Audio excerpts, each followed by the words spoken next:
When a royal speaks, the world listens. But what happens when the silence before the statement speaks even louder?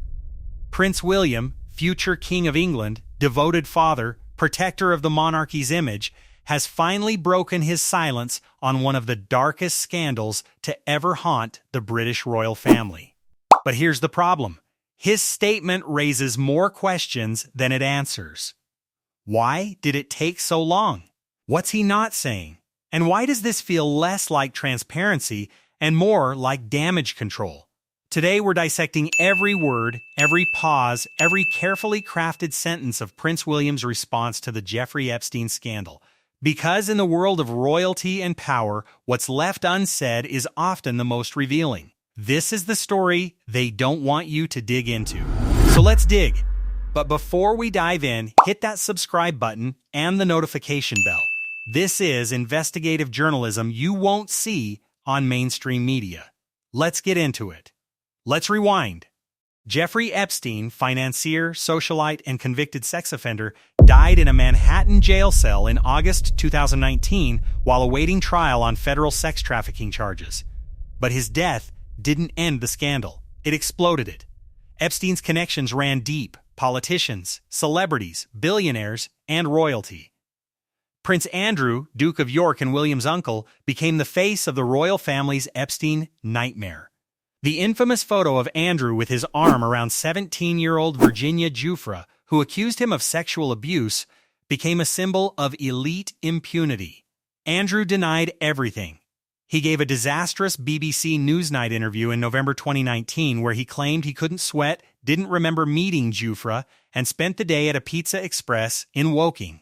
The public didn't buy it. The palace stripped him of his titles. He settled Giuffre's lawsuit out of court in 2022 for an undisclosed sum, reportedly in the millions. But here's the thing. While Prince Andrew became the villain, the rest of the royal family stayed silent. King Charles, Queen Camilla, and especially Prince William, radio silence. Until now, Prince William is not Prince Andrew. He's the heir, the future king, the safe royal. While Harry and Meghan caused chaos and Andrew brought shame, William has been the golden boy, stable, dutiful, scandal-free. He's built his public image around protecting children, supporting mental health, and modernizing the monarchy. He's the anti-Andrew.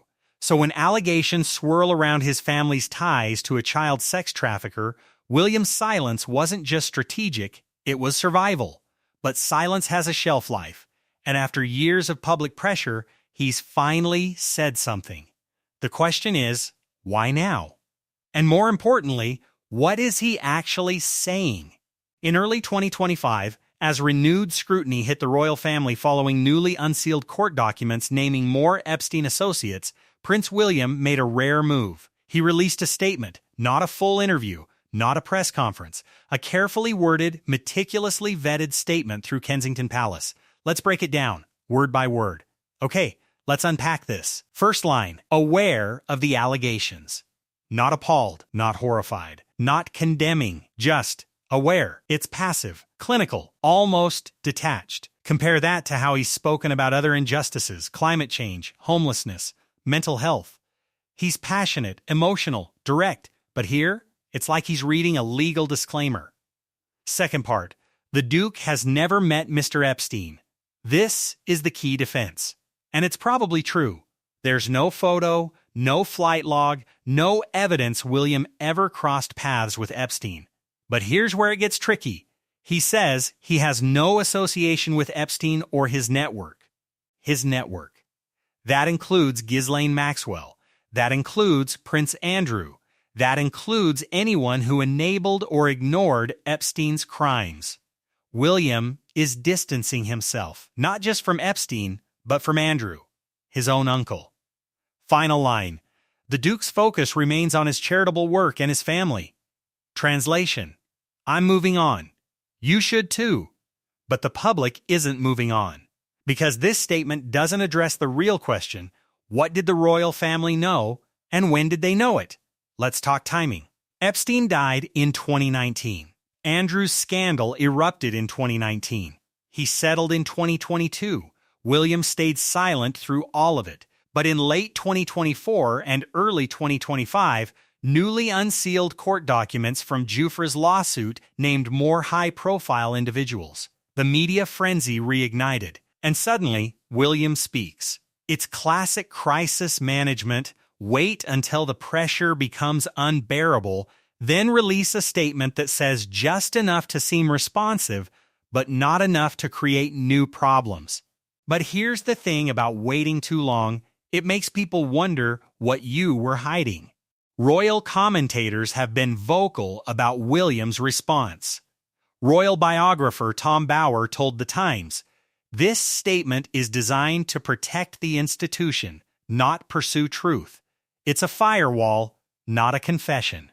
PR crisis expert Molly McPherson tweeted, "When you say what you didn't do instead of what you will do, you're playing defense. And defense doesn't inspire trust." Legal analyst Emily Baker noted, "The phrase 'his network' is clever. It legally distances William without directly implicating family members, but it also implies he knows more than he's saying." Even supporters of the monarchy are asking, if William truly has nothing to hide, why not do a full interview? Why not address Andrew directly? Why not demand accountability? Here's the elephant in the room, Prince Andrew. William's statement carefully avoids mentioning him, but everyone knows this is about Andrew. Andrew didn't just meet Epstein, he vacationed with him, stayed at his properties, flew on his private jet, remained friends even after Epstein's 2008 conviction. And when the accusations came, Andrew didn't express remorse for his friendship with a predator. He defended himself, made excuses, and ultimately had to be forced out of public life. William has reportedly been furious with Andrew for years. Sources say he pushed King Charles to strip Andrew of his titles. He's allegedly refused to let his children be photographed with their disgraced uncle. But publicly? Silence. And that silence protects Andrew. It protects the institution. But it doesn't protect the victims. Because here's the truth. The royal family could have cut ties with Epstein years before his death. They could have spoken out. They could have used their platform to stand with survivors. They didn't. This isn't just about Epstein. It's about a pattern. The royal family has a long history of protecting its own, even when it means ignoring victims, silencing whistleblowers, and prioritizing image over integrity. Princess Diana spoke about feeling trapped and silenced. Meghan Markle described similar experiences. Now, Epstein survivors are asking why the royals never questioned Andrew's friendship with a known predator. William's statement doesn't address systemic accountability. It's a personal defense, not institutional reform. And that's what feels off. Because if the future king truly wants to modernize the monarchy, he needs to do more than distance himself from scandal. He needs to confront it. The public response has been mixed. Royalists praised William for setting the record straight. One commenter wrote, "Finally, someone in that family with integrity," but critics weren't buying it. Another viral tweet said, "He didn't meet Epstein? Cool. Now ask him what he knew about Andrew." Survivors' advocates have been even harsher. Virginia Giuffre's legal team issued a statement saying, "Distancing yourself from a predator isn't the same as holding enablers accountable." And they're right, because the real question isn't whether William met Epstein. It's whether the royal family as an institution turned a blind eye to abuse happening in their inner circle. So where do we go from here? William's statement might be the end of his public commentary on Epstein. Or it could be the beginning of more scrutiny. There are still unanswered questions. Did William or other senior royals receive briefings about Epstein before his 2019 arrest? Were there internal discussions about distancing the family from Andrew earlier? Will any royals be called to testify in future Epstein-related cases? As of now, the palace has made it clear, no further comment. But history has shown us that royal silence doesn't last forever. Diana's secrets came out. Harry's truth came out, and Andrew's disgrace became unavoidable. The Epstein scandal isn't going away, And as long as questions remain, William's carefully worded statement will continue to be dissected, analyzed, and doubted. Prince William may be the future king. But his statement on Epstein shows that even the most carefully managed royal can't escape the past, because in the court of public opinion, silence speaks, and carefully chosen words only go so far. What do you think? Is William's statement enough, or does the royal family owe the public and Epstein's survivors a fuller reckoning?